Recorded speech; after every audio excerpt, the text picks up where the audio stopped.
दोस्तों आज हम बात कर रहे हैं एमसीक्यू और छोटे क्वेश्चंस जो आपके पूछे जाते हैं 903 में, जिसका नाम है शिक्षा में समावेशी एवं जेंडर मुद्दे। तो चलिए इसको देखते हैं, इसके एमसीक्यू किस तरह के रहते हैं और साथ ही साथ इसके थोड़े बड़े प्रश्न जो किस तरह के पूछे जाएंगे और क्या आंसर होंगे। चलिए पहले प्रश्न से स्टार्ट करते हैं बिना देरी किए हुए। वंचित बालकों की समस्या है। तो वंचित बालकों की बहुत सारी समस्याएं, अगर ये क्वेश्चन आता है तो आप ये सारी समस्याएं लिख सकते हैं। जैसे कि असुरक्षा की भावना उत्पन्न होती है उनमें, आत्म प्रेम से पीड़ित रहते हैं और निम्न आकांक्षा स्तर होता है, यानी उपरोक्त सभी सही हैं इसमें। नेक्स्ट जो क्वेश्चन है, अधिगम अक्षमता वाले बालकों की विशेषता क्या है। तो अधिगम अक्षमता वाले बालक जो होते हैं वो अति क्रियाशील होते हैं और अवधान समस्या भी उनमें देखने को मिलती है, यानी कि फर्स्ट और सेकंड दोनों ही सही हैं। इसके बाद जो नेक्स्ट क्वेश्चन है, इसमें पूछा गया है पठन अयोग्यता का कारण है। तो पठन अयोग्यता यानी कि हम जो रीडिंग करेंगे उसमें कोई कारण होगा तो क्या होगा, श्रवण दोष का कारण नहीं होता है हमारा, वंशानुक्रम जो होगा कोई ना कोई इसकी वजह से, ठीक है ना। तो जो है पठन अयोग्यता का कारण क्या हो सकता है, वंशानुक्रम, यानी कि एक जो है वंशानुक्रम यानी वंश से चली आ रही हो और हम पठन नहीं कर पा रहे हों, ठीक है ना, ये भी होता है।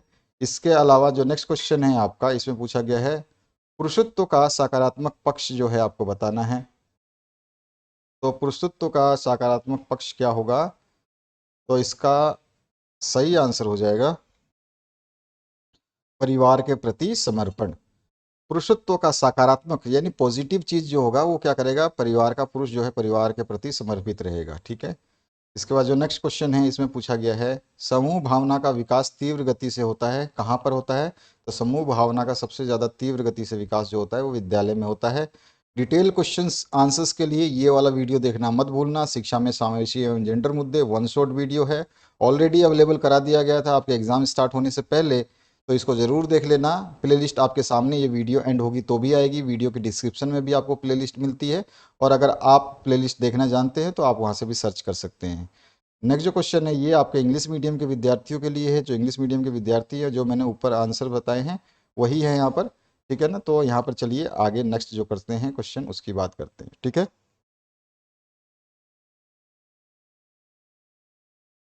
तो ये इंग्लिश मीडियम के सारे क्वेश्चन आपने देख लिए होंगे।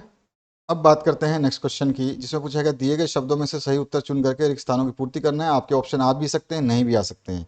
जैसे कि पहला क्वेश्चन दिया गया खाली स्थान बालक बौद्धिक रूप से भिन्न बालक होते हैं, तो यहाँ पे आंसर आ जाएगा आपका 4 नंबर, प्रतिभाशाली जो बालक होते हैं वो बौद्धिक रूप से भिन्न बालक होते हैं। इसके बाद जो नेक्स्ट क्वेश्चन है खाली स्थान पाठ्यक्रम समावेशी पाठ्यक्रम है, तो बाल केंद्रित जो पाठ्यक्रम होता है वो समावेशी पाठ्यक्रम होता है, ठीक है। नेक्स्ट जो क्वेश्चन है ब्रेल लिपि का आविष्कार खाली स्थान में हुआ था, तो ब्रेल लिपि का आविष्कार जो है आपका हुआ था सन 1821 में, तो यहाँ पे ये आपका 4 नंबर ऑप्शन मैंने डाला हुआ है। नेक्स्ट जो क्वेश्चन है नारीवाद नारी खाली स्थान से संबंधित आंदोलन है, तो नारी सशक्तिकरण से संबंधित आंदोलन है। नारीवाद जो है सशक्तिकरण के लिए, नारी को शक्ति प्रदान करने के लिए जो है किया गया था। इसके बाद जो नेक्स्ट क्वेश्चन है शिक्षक की भूमिका विद्यालय में खाली स्थान की होनी चाहिए, तो किस चीज़ की होनी चाहिए, सुविधादाता की होनी चाहिए, ठीक है। नेक्स्ट जो क्वेश्चन है उसकी बात करते हैं, ये इसका इंग्लिश वर्जन है, इस वीडियो को देखना बिल्कुल ना भूलें अगर आप चाहते हैं कि आपका पूरा 100% रिजल्ट जाए। नेक्स्ट जो क्वेश्चन है इसमें पूछा गया वंचित शब्द का अर्थ लिखिए। वंचित शब्द का अर्थ होता है अभाव द्वारा चिन्हित, ठीक है, बहुत ही सिंपल सा अर्थ होता है अभाव द्वारा चिन्हित। समावेशी शिक्षा क्या है, तो समावेशी शिक्षा एक ऐसी शिक्षा है जिसके अंतर्गत शारीरिक रूप से बाधित बालक तथा सामान्य बालक एक सामान्य कक्षा में शिक्षण ग्रहण करते हैं, ठीक है। इसके बाद जो नेक्स्ट क्वेश्चन है उसकी बात करते हैं लेखन संबंधी अयोग्यता किसे कहते हैं, तो लेखन संबंधी अयोग्यता को डिस्ग्राफिया के नाम से जाना जाता है। इस अयोग्यता के कारण छात्र निश्चित लेखन नियमों का पालन न करते हुए खराब लेखन करने लगता है। कई सारी डेफिनेशंस में बताऊंगा, जो आपको अच्छा लगे वो याद कीजिए, सभी में नंबर आपको पूरे मिलेंगे। पितृसत्ता का अर्थ लिखिए, तो पितृसत्ता का अर्थ होता है पिता द्वारा शासन। लिंग उत्पीड़न क्या है, तो किसी व्यक्ति के लिंग के आधार पर पक्षपात या भेदभाव को लिंग उत्पीड़न कहा जाता है। नेक्स्ट जो क्वेश्चन है इसमें पूछा गया आपसे, एक जो है क्वेश्चन पूछा जाता है पूर्वाग्रह क्या है, तो उत्तर होगा किसी वस्तु या व्यक्ति को बिना देखे बिना समझे बिना तोले उसके बारे में सही या गलत या कोई भी धारणा कायम कर लेना पूर्वाग्रह कहलाता है या पूर्व अनुमान कहलाता है, ठीक है। नेक्स्ट जो क्वेश्चन है उसकी बात करते हैं, जेंडर की कोई एक परिभाषा लिखिए। तो जीव विज्ञान के अनुसार जो है जेंडर जैविक निर्धारक है, लेकिन मनोविज्ञान के अनुसार जेंडर महिलाओं और पुरुषों की सामाजिक संरचना है। बेटी बचाओ बेटी पढ़ाओ से क्या तात्पर्य है? तो आंसर हो जाएगा बेटी बचाओ बेटी पढ़ाओ से तात्पर्य पूरे भारत में लड़कियों को बचाने और लड़कियों को शिक्षित करने की योजना है से है। नेक्स्ट जो क्वेश्चन है इसमें पूछा गया है, शारीरिक रूप से भिन्न बालकों के प्रकार बताइए। तो शारीरिक रूप से बहुत सारे भिन्न बालक होते हैं, जैसे कि अंधे या कमजोर नजर वाले बच्चे, या बालक श्रवण विकलांगता वाले बच्चे, या बालक वाक या वाणी विकलांगता वाले बालक, अपंग बालक, या फिर नाजुक या दुर्बल बालक। ये सारे के सारे शारीरिक रूप से भिन्न बालक है, जिनके शरीर में कोई ना कोई दोष है, उन्हीं को शारीरिक रूप से भिन्न बालक कहा जाता है। इसके बारे में मैंने डिटेल में बता रखा है इस वीडियो में, जो अभी आपको वन शॉट वीडियो दिखाया था मैंने। शारीरिक विकलांगता की कोई एक परिभाषा लिखिए। तो शारीरिक विकलांगता एक शारीरिक स्थिति है जो किसी व्यक्ति की कार्य करने और चलने फिरने से लेकर संचार करने से लेकर खुद की देखभाल करने तक की गतिविधियों को करने की क्षमता को सीमित कर देता है, यानी कि रोक लगा देता है। ठीक है, तो ये हो गई सिंपल सी डेफिनेशन। नेक्स्ट जो क्वेश्चन है उसकी बात करते हैं, केंद्रीय श्रवण बाधिता क्या है? तो हम बोलेंगे मस्तिष्क में तंत्रिका मार्गों और श्रवण केंद्रों की क्षति केंद्रीय श्रवण बाधिता है, जिसमें कोई व्यक्ति सुन सकता है लेकिन जो सुनता है उसे समझने में कठिनाई होती है। नेक्स्ट जो क्वेश्चन है इसमें पूछा गया है, नारीत्व से आप क्या समझते हैं? तो नारीत्व आम तौर पर महिलाओं और लड़कियों से जुड़े गुणों, व्यवहारों और भूमिकाओं का एक समूह है। नेक्स्ट जो क्वेश्चन है इसमें पूछा गया है, समावेशी शिक्षा व्यवस्था आधारित है। तो समावेशी शिक्षा जो है वो बाल केंद्रित होती है। ठीक है ना, तो ये सही आंसर हो जाएगा। ब्रेल लिपि में कुल कितने बिंदु होते हैं? तो इसमें 6 बिंदु होते हैं, याद रखिएगा। नेक्स्ट जो क्वेश्चन है, एबेगस का प्रयोग किस विषय में होता है? तो एबेगस का प्रयोग जो है गणित के विषय में किया जाता है। पुरुषत्व का नकारात्मक पक्ष पूछा गया है, अभी हमने पढ़ा था पुरुषत्व का सकारात्मक पक्ष, अब नकारात्मक पक्ष की बात कर रहा है। तो धर्म के अनुरूप दायित्व जो है सकारात्मक पक्ष है, परिवार के प्रति भी सकारात्मक पक्ष है, नारी की सुरक्षा भी सकारात्मक पक्ष है, लेकिन नकारात्मक जो पक्ष है वो है अधिकारों का दुरुपयोग। तो यहाँ पे चौथा ऑप्शन सही होता है। पितृसत्ता का सकारात्मक पक्ष जो है वो क्या होगा? तो हम बोलेंगे सकारात्मक जो पक्ष है वो नारी इच्छा का सम्मान करना है। ठीक है, नेक्स्ट जो क्वेश्चन है उसकी बात करेंगे। ये इंग्लिश मीडियम के लिए क्वेश्चन है, तो जो आंसर्स बताए थे ऊपर वही इसके आंसर्स हैं। आगे बढ़ते हैं नेक्स्ट क्वेश्चन की तरफ। इसमें दिया गया है कुछ ऑप्शन और इनको चुन करके स्थानों की पूर्ति करनी है। हो सकता है कि आपके जो ये क्वेश्चंस में एमसीक्यू में या फिर फिलअप्स में, एमसीक्यू नहीं फिलअप्स में जो है ऑप्शंस ना दे, तो आपको याद रखने हैं इन ऑप्शंस को अच्छे तरीके से। भारतीय पुनर्वास अधिनियम खालिस्तान में पारित किया गया था, तो ऑप्शन दिया गया था, तो हमने ऑप्शन में से लिखा 1992 में। समावेशी पाठ्यक्रम खालिस्तान है, तो समावेशी पाठ्यक्रम जो है ये व्यापक है, तो यहाँ पे व्यापक जो है सही हो जाएगा। डिस्कैलकुलिया से तात्पर्य क्या है? तो गणितीय कमी है, गणितीय कमी को डिस्कैलकुलिया बोलते हैं। यहाँ पे ऑप्शन दिया गया है। भारतीय पुनर्वास परिषद का मुख्यालय जो कहाँ पर है? नई दिल्ली में है, यहाँ पे नई दिल्ली दिया गया था। नेक्स्ट जो है, पितृसत्ता का आदर्श स्वरूप खालिस्तान है, तो वो होगा नारी की योग्यता का सम्मान। तो यहाँ पे नारी की योग्यता का सम्मान जो है लिखा गया है ऑप्शन में से। नेक्स्ट जो क्वेश्चन है उसकी बात करते हैं। ये इंग्लिश मीडियम के लिए जो क्वेश्चंस हैं एज इट इज़ हैं, वही आंसर्स होंगे जो मैंने ऊपर बताए हैं, यहाँ पे ऑप्शंस दिए गए हैं। नेक्स्ट जो क्वेश्चन है उसकी बात करते हैं, समावेशी शिक्षा क्या है? तो दोबारा से पढ़ लेते हैं। ऐसी शिक्षण या शिक्षा व्यवस्था जो सक्षम और असक्षम दोनों बालकों को एक साथ प्रदान की जाती है, समावेशी शिक्षण कहलाती है। बालिका शिक्षा से आप क्या समझते हैं? तो बालिका शिक्षा का मतलब सभी जातियों, नस्लों और वर्गों की लड़कियों और महिलाओं के कौशल और ज्ञान का विकास करना है। ट्रेलर फ्रेम शिक्षण सहायक सामग्री किसके लिए है? तो इसको हम बोलेंगे दृष्टि दिव्यांग बालकों के लिए ट्रेलर फ्रेम शिक्षण सामग्री का प्रयोग किया जाता है। सीधा सीधा क्वेश्चन वापस पूछ सकता है आपसे, दृष्टि दिव्यांग बालकों के लिए शिक्षण सहायक सामग्री का एक शिक्षण सहायक सामग्री लिखिए, तो आप बोल देंगे ट्रेलर फ्रेम। ठीक है, शिक्षण सहायक सामग्री जो है वो दृष्टि दिव्यांग बालकों के लिए प्रयुक्त की जाती है। नारीत्व क्या है? तो अभी हमने पढ़ा था, दोबारा पढ़ सकते हैं। नारीत्व जो है महिला लिंग की गुणवत्ता या प्रकृति होती है, या नारीत्व जो है महिलाओं, लड़कियों से जुड़ी विशेषताओं और व्यवहारों और भूमिकाओं का एक समूह है। पुरुषत्व का एक सकारात्मक पक्ष, अभी हमने ऊपर बहुत सारे एमसीक्यू देखे, उसमें सकारात्मक पक्ष देखने को मिले हैं। तो पुरुषत्व से हमारे समाज के पुरुषों में अपने समाज की रक्षा की भावना पैदा होती है, ये एक सकारात्मक पक्ष कर सकते हैं। नारी का सम्मान जो है इसका सकारात्मक पक्ष है। परिवार के प्रति जो समर्पण है ये भी इसका सकारात्मक पक्ष है। बहुत सारे सकारात्मक पक्ष जो है आप लिख सकते हैं। ये है इंग्लिश वर्जन इस क्वेश्चंस के। नेक्स्ट जो क्वेश्चन है उसकी बात करते हैं। यहाँ पूछा गया है समावेशित शिक्षा की दो विशेषताएं लिखिए। मैंने कुछ विशेषताएं यहाँ पे दी हुई हैं। समावेशी शिक्षा बिना किसी विभेदन यानी भेदभाव के सभी को शिक्षा प्राप्ति का आह्वान करती है। छात्रों में आत्मविश्वास की भावना का उदय होता है। खुद की दिव्यांगता पर दया जैसे भाव नहीं रहते हैं।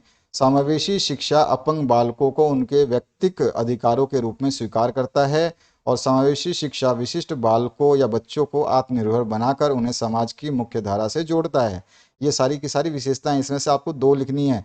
बहुत सारी विशेषताएं हैं, आप मतलब पढ़ते पढ़ते बोर हो जाओगे, इतनी विशेषताएं हैं, लेकिन आपको मुख्य 4 5 6 विशेषताएं पता होनी चाहिए, जो कि मैंने अभी वीडियो बताया था वन शॉट वीडियो, उसमें देखोगे तो आपको ये सारी चीज़ें डिटेल में मिलेंगी।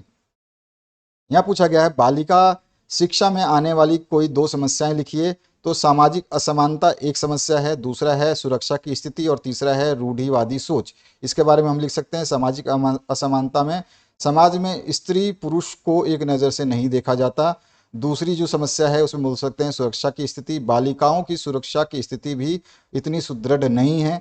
और रूढ़िवादी सोच में हम लिख सकते हैं पुरुष प्रधान समाज में स्त्री के प्रति रूढ़िवादी सोच की भी विद्यमानता होती है। इसके बाद जो है वंचित बालकों की दो समस्याएं लिखिए। तो हम बता सकते हैं वंचित बालकों का सामाजिक आर्थिक स्तर निम्न होता है, वंचित बालकों का सांस्कृतिक स्तर निम्न होता है, वंचित बालकों में सांसारिक ज्ञान का अभाव होता है, वंचित बालकों में रुचियों का अभाव होता है। नेक्स्ट जो क्वेश्चन इसमें पूछा गया श्रवण बाधित बच्चों के दो लक्षण लिखिए। तो अनुदेशनों का अनुकरण करने में असमर्थ होते हैं, यानी कि जो आप बोलोगे उसको करने में असमर्थ होते हैं। इनमें अवधान का अभाव होता है, यानी ये ध्यान नहीं कर पाते हैं किसी चीज़ का ढंग तरीके से, और अपने सिर को एक तरफ मोड़ कर बात करने और सुनने का प्रयत्न करते हैं। ये है श्रवण बाधित बच्चों के लक्षण। इसके बाद जो है आपसे पूछा गया है मंद बुद्धि होने के दो कारण लिखिए। तो मंद बुद्धि जो है अनुवांशिक कारण के द्वारा हो सकता है, यानी कि आपके दादा पीढ़ी दर पीढ़ी चल रहा है, या पर्यावरणीय कोई कारक हो सकता है, या लंबी बीमारी हो, या मस्तिष्क में चोट लग जाए तो भी मंद बुद्धि हो सकती है। इसके बाद जो नेक्स्ट क्वेश्चन है पुरुषत्व की कोई एक परिभाषा लिखिए। तो बैरन के अनुसार मैंने यहाँ परिभाषा दी है, तो याद रखिएगा, इस परिभाषा को भी याद रखना है कि आपसे पूछ लेगा पुरुषत्व, जैसे बैरन के अनुसार क्या बोलता है कि पुरुषत्व लिंग भूमिका पहचान की एक चरम सीमा है जिसमें नर भूमिका के परंपरागत रूप का वर्णन बढ़ा चढ़ा करके किया गया है। इसमें स्त्रियों के प्रति निर्दयी लिंगीय व्यवहार सम्मिलित है। तो ये वाला डेफिनेशन आपसे दे करके पूछ सकता है कि ये डेफिनेशन किसकी है। तो ये डेफिनेशन बैरन की है, ये भी आपको ध्यान रखना है। नेक्स्ट जो क्वेश्चन है इसकी बात करते हैं। इसमें पूछा गया आपसे समावेशी शिक्षण शास्त्र की 3 विशेषताएं लिखिए। तो इसमें सामान्य मानसिक विकास संभव है। दूसरी विशेषता है यह सामाजिक एकीकरण को सुनिश्चित करती है। तीसरी विशेषता लिख सकते हैं समावेशी शिक्षा कम खर्चीली होती है। नेक्स्ट जो क्वेश्चन है उसकी बात करते हैं प्रतिभाशाली बालकों की 3 विशेषताएं लिखिए। तो इनका डील डॉल यानी जो शारीरिक संरचना है वो उचित होती है, वे अच्छे स्वास्थ्य वाले होते हैं, उनकी ज्ञानेंद्रियां जो है वो प्रखर होती हैं, जो भी ज्ञानेंद्रियां हैं आँख नाक मुंह वगैरह सब सही होता है, मस्तिष्क सही होता है, इनका व्यवहार बहुत अच्छा होता है, ये साधारण बच्चों की अपेक्षा बैठना, खड़े होना, दांत निकालना तथा बोलना छोटी आयु में ही सीख जाते हैं। नेक्स्ट जो क्वेश्चन है उसकी बात करते हैं। देखा होगा अपने घरों में कभी कभी जो है कोई बच्चा जल्दी बैठना और चलना सीख जाता है, कोई कोई बच्चा जो है लेट बैठना और चलना सीखता है। तो ये प्रतिभाशाली बालकों की विशेषताएं होती हैं। समावेशी शिक्षा के उद्देश्य बहुत सारे होते हैं जिनकी हम बात बहुत बार कर चुके हैं, फिर भी यहाँ पे एक बार पढ़ेंगे, हर बार पढ़ने से आपको याद होता रहेगा और जो आप लिखना चाहेंगे वो लिख सकते हैं। समावेशित शिक्षा का मुख्य उद्देश्य अक्षमता से युक्त बालकों के लिए शैक्षिक वातावरण प्रदान करना है जिससे कि प्रत्येक छात्र शिक्षण अधिगम प्रक्रिया में सक्रिय रूप से भाग ले सके तथा अधिगम स्तर को उच्च बना सके। दूसरा जो उद्देश्य हम बता सकते हैं समावेशित शिक्षा का उद्देश्य बालकों में निहित विभिन्न प्रकार की प्रतिभाओं का विकास करना है, क्योंकि अनेक अक्षम बालकों में विभिन्न प्रकार की प्रतिभाओं का समावेश पाया जाता है। इन प्रतिभाओं के विकास हेतु समावेशी शिक्षा में उचित मार्गदर्शन प्रदान किया जाता है। तीसरी हम विशेषता या उद्देश्य लिख सकते हैं, समावेशी शिक्षा का मुख्य उद्देश्य सीखने की प्रक्रिया में उत्पन्न होने वाली प्रमुख बाधाओं का निराकरण करना है। ये बाधाएं पाठ्यक्रम, शिक्षक, शिक्षण विधि एवं समुदाय आदि से संबंधित हो सकती हैं। समावेशित शिक्षा में इन समस्याओं का समाधान अनिवार्य रूप से किया जाता है।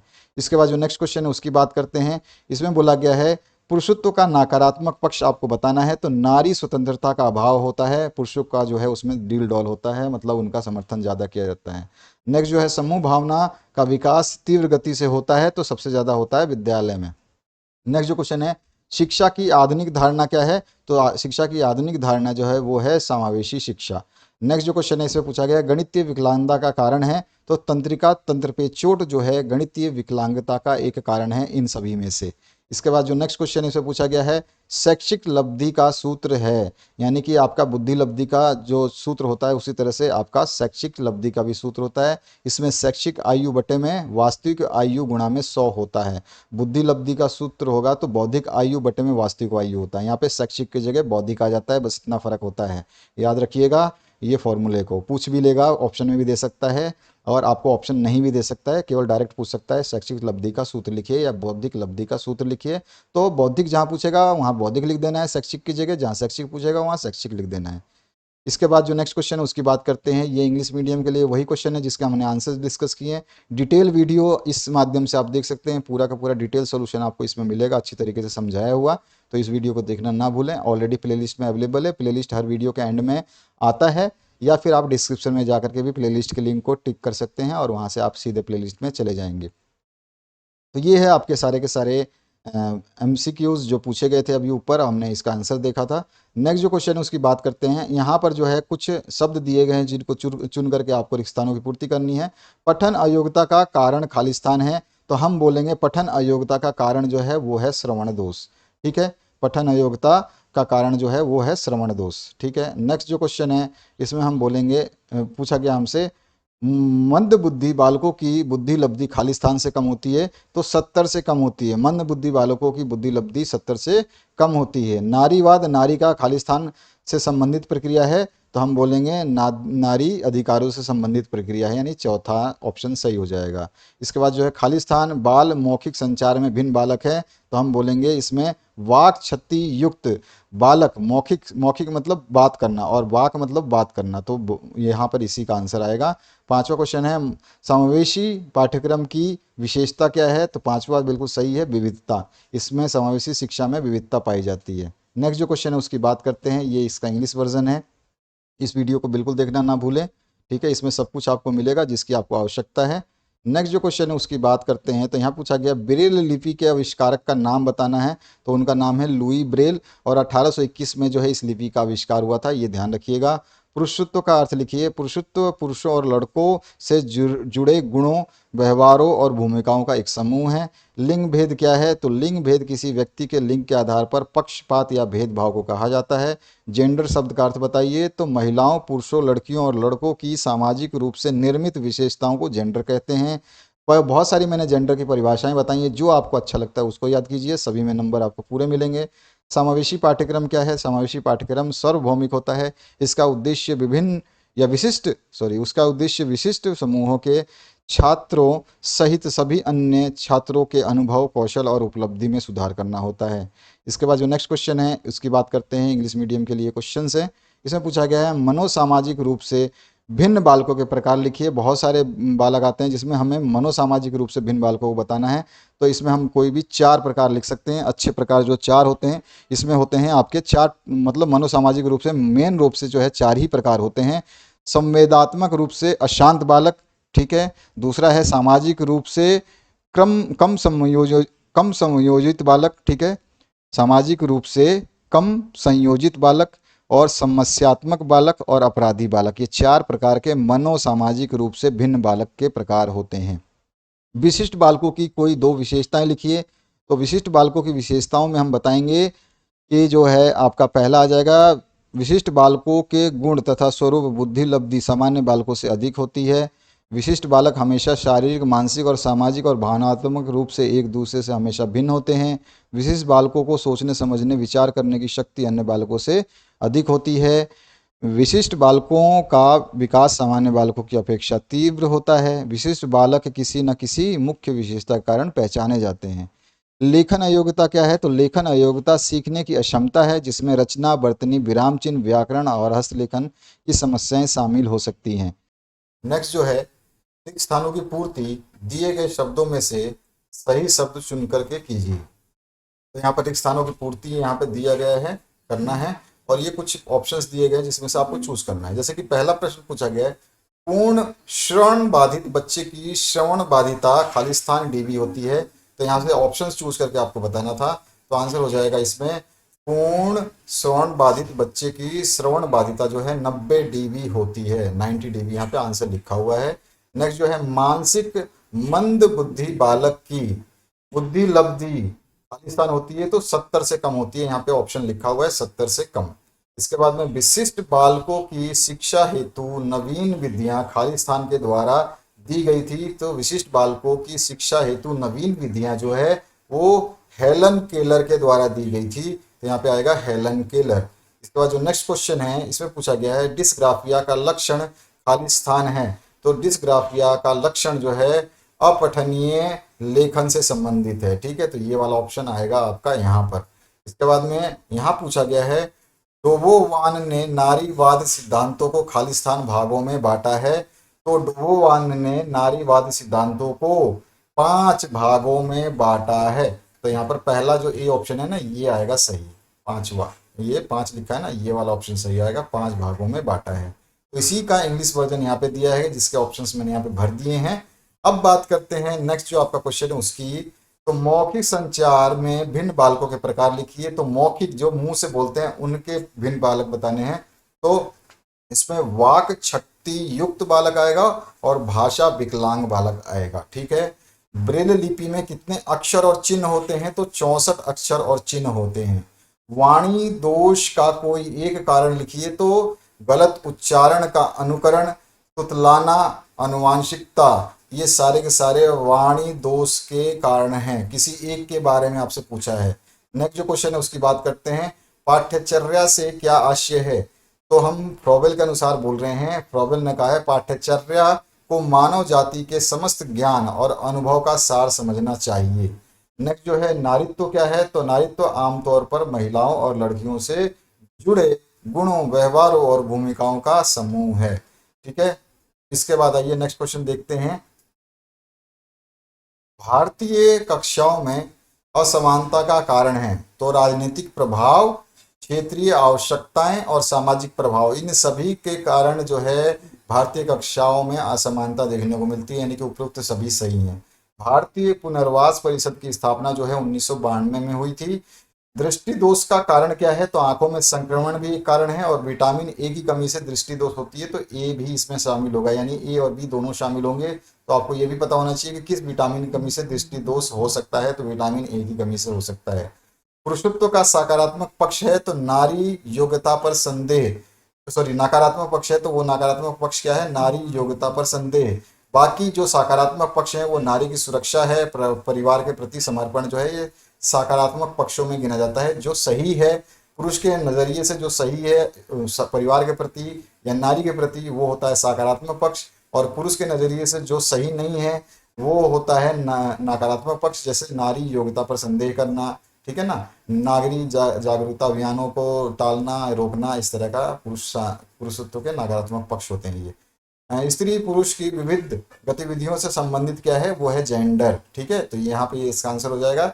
ये छोटे छोटे प्रश्न हैं जिनको आपको देखना चाहिए, ताकि जो है आप और अच्छे तरीके से अपनी तैयारी को कर सकें। ये जो है आपके इंग्लिश मीडियम के बच्चे हैं उनके लिए प्रश्न है।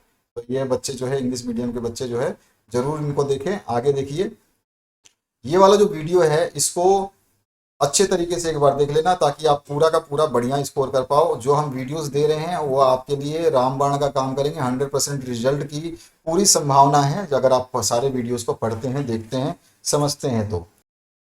अगला प्रश्न है, समावेशी शिक्षा का अभिप्राय ऐसे छात्रों की शिक्षा से है जो सामान्य बालकों से भिन्न हैं, और यह शिक्षा उन्हें समझकर और अनुकूल वातावरण प्रदान करके स्वांगीण विकास की ओर प्रेरित करती है। ये कथन है।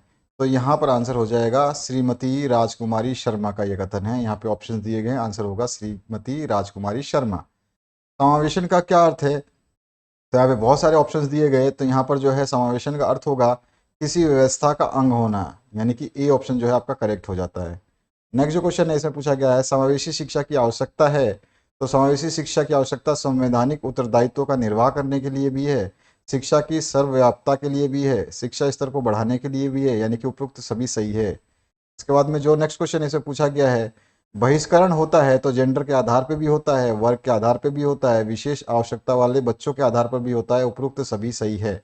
नेक्स्ट जो क्वेश्चन है उसकी बात करते हैं। इसमें पूछा गया आपसे भारतीय कक्षाओं में असमानता और विविधता के कारण हैं, तो राजनीतिक प्रभाव, प्रांतीय आवश्यकताएं और सामाजिक प्रभाव ये सारे के सारे सही हैं। इसमें पूछा गया असमानता निवारण का उपाय है, तो देश में एक समान पाठ्यक्रम लागू करना, इससे भी, और पाठ्यक्रम की रूपरेखा पहले से तैयार करना और रूपरेखा के अनुसार पाठ्य पुस्तकों का निर्माण करना, उपरोक्त सभी सही है।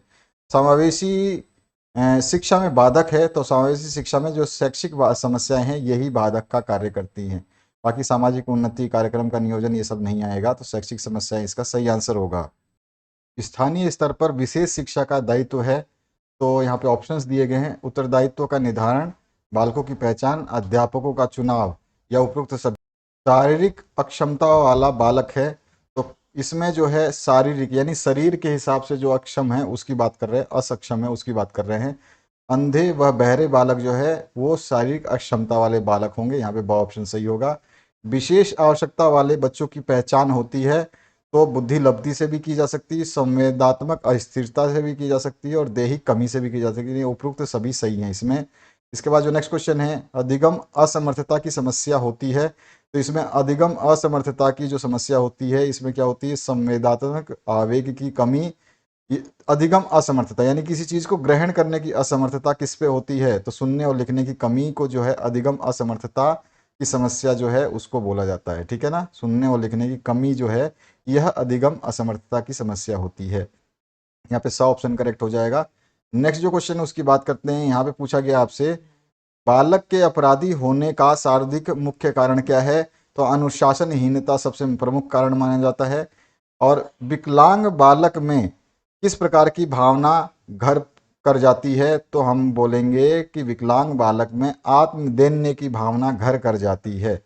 नेक्स्ट जो है नेत्रहीन बालकों को किस पद्धति से शिक्षा दी जाती है, तो उनको ब्रेल लिपि के द्वारा यानी ब्रेल से जो है शिक्षा दी जाती है। मंद बुद्धि बालक की बुद्धि लब्धि होती है, तो उनकी 60 से कम होती है। यहाँ पे ऑप्शन नहीं है 70 का, इसलिए हम 60 से कम का ऑप्शन चूज करेंगे। नेक्स्ट जो क्वेश्चन है इसमें पूछा गया वंचित होना बाल्य जीवन की उद्दीपक दशाओं की न्यूनता है, ये परिभाषा किसने दी है, तो ये परिभाषा गार्डनर ने दी है, ध्यान रखना है। इसके बाद पूछा गया लाडली लक्ष्मी योजना प्रारंभ हुई थी, तो लाडली लक्ष्मी योजना को प्रारंभ किया गया था 1 जनवरी 2006 को, तो यहाँ पे अपना ए ऑप्शन जो है करेक्ट हो जाएगा। विशिष्ट बालक वह है जो अंतः व्यक्तिगत भिन्नता रखते हुए अन्य सामान्य बालकों से अंतः व्यक्तिगत भिन्नता रखता है, ये जो है आपका आंसर हो जाएगा श्रीमती राजकुमारी शर्मा का, ठीक है। एक जगह क्रो एंड क्रो बताया गया है, वो ऑप्शन जो है वो गलत है, तो उसको आप सही कर लेना। राजकुमारी शर्मा जो है इसका सही आंसर होगा। वापिस से बता रहा हूँ, एक जगह मैंने क्रो एंड क्रो बताया है तो वहाँ पे गलत कर लेना उसको, वो गलत है। यहाँ पर जो आंसर है वो सही है, वो होगा श्रीमती राजकुमारी शर्मा, ठीक है, श्रीमती राजकुमारी शर्मा। इसके बाद जो है पिछड़ेपन का प्रमुख प्रकार है, तो सामान्य, इसमें जो सामान्य पिछड़ापन भी आता है और विशिष्ट पिछड़ापन भी आता है, यानी आपका अ और ब दोनों ही सही होंगे। इसके बाद जो नेक्स्ट क्वेश्चन है इसमें पूछा गया है मंद बुद्धि या शैक्षिक पिछड़ेपन का प्रमुख कारण क्या है, तो वंशानुक्रम, निर्धनता और शारीरिक कमी है, ये सारे के सारे इसमें शामिल हैं, ठीक है ना, ध्यान रखना है आपको। तो जैसा मैंने बताया ये वाला प्रश्न जो है विशिष्ट बालक वह है जो अंतः व्यक्तिगत भिन्नता रखते हुए अन्य सामान्य बालकों से अंतर व्यक्तिगत भिन्नता रखता है, यह कथन जो है श्रीमती राजकुमारी शर्मा का है। ये क्वेश्चन जो है मैंने एक जगह करवाया था, वहाँ पे गलती से मैंने आपको क्रो एंड क्रो का आंसर दिया था, तो इस मिस्टेक को आपको सुधारना है। आपका राइट आंसर जो होगा वो श्रीमती राजकुमारी शर्मा होगा, ये बार बार मैं बोल रहा हूँ, ये ध्यान रखना है। नेक्स्ट जो क्वेश्चन है उसकी बात करते हैं। यहाँ बोला गया है मौखिक संचार में भिन्न बालक का प्रकार है, तो वो वाक क्षति युक्त जो है बालक उसको बोलते हैं मौखिक संचार से भिन्न बालक। इसका बाद में प्रतिभाशाली बालकों की बुद्धि लब्धि जो है 140 से अधिक होती है, यूनेस्को ने खालिस्तान वर्ष को विकलांगों का अंतर्राष्ट्रीय वर्ष घोषित किया गया था, तो किया है तो 1982, ठीक है ना, 1982 वर्ष। इसके बाद आते हैं नेक्स्ट क्वेश्चन की तरफ। अगला क्वेश्चन है, भारतीय सामाजिक संरचना में सर्वोच्च स्थान प्राप्त है, तो पुरुषों को सर्वोच्च स्थान प्राप्त है, यानी ए ऑप्शन सही होगा। समाज में महिलाओं को स्तर जो दिया गया है वो द्वितीय स्तर पे महिलाएं हैं, तो सेकंड आपका इसका ऑप्शन होगा बी। उसके बाद में जेंडर के प्रकार आपसे पूछे गए हैं, तो जेंडर के 3 प्रकार होते हैं, तो आपका ब ऑप्शन सही होगा। जेंडर सशक्तिकरण है या जेंडर सशक्तिकरण का मुख्य संकेतक है, तो हम बोलेंगे आरक्षण में जेंडर, शिक्षा में जेंडर और विकास में जेंडर, यानी उपरोक्त सभी सही हैं। शालाओं में जेंडर का प्रतिनिधित्व किया जाता है, तो शालाओं में जो जेंडर का प्रतिनिधित्व किया जाता है उसके लिए हम क्या किस लिए करते हैं, बालिकाओं की शिक्षा उन्नति के लिए, तो यहाँ पे स ऑप्शन सही है, ठीक है। नेक्स्ट जो क्वेश्चन है, ऑपरेशन ब्लैक बोर्ड योजना प्रारंभ की गई थी, किस लिए की गई थी, विद्यालयों के अभावों को पूर्ति के लिए, तो यहाँ पे द ऑप्शन करेक्ट हो जाता है। इसके बाद जो नेक्स्ट क्वेश्चन है, भारतीय पुनर्वास परिषद एक्ट जो बना था 1992 में बना था, तो ब ऑप्शन करेक्ट हो जाता है। इसके बाद जो आपसे पूछा गया है, पीडब्ल्यू एक्ट क्रियान्वित हुआ था, तो ये 1995 में क्रियान्वित हुआ था। एक यहाँ पे मिस्टेक है जिसको सही कर लेना, यहाँ पे नहीं, मैंने जो यहाँ पे एक जगह आपको एक वीडियो में बताया था, निःशक्त जन व्यक्ति अधिनियम 1995 में कुल कितने अध्याय हैं, ये मैंने क्वेश्चन बताया था, तो उसमें मैंने गलती से आपको 12 अध्याय बताया था, उसमें 14 अध्याय आपको करना है, आंसर जो है 14 होगा, तो ये ध्यान रखना है। निःशक्त जन व्यक्ति अधिनियम 1995 में कितने अध्याय हैं, तो 14 अध्याय हैं, ये थोड़ा सा ध्यान रखना केयरफुली, तो उस मिस्टेक को दूर कर लेना जिसमें 12 बताया गया है, तो इससे आपका आंसर सही हो जाएगा, ठीक है। तो ये था आपका वीडियो, और जो मैंने आपको बता रखा है प्लेलिस्ट आपके सामने आ रही है, इसको चेक कर लीजिए, और इसमें वो सारे वीडियो मिलेंगे जिनको आपको पढ़ना है और जो मैं बार बार वीडियो में बता चुका हूँ। Thank you very much, have a good day.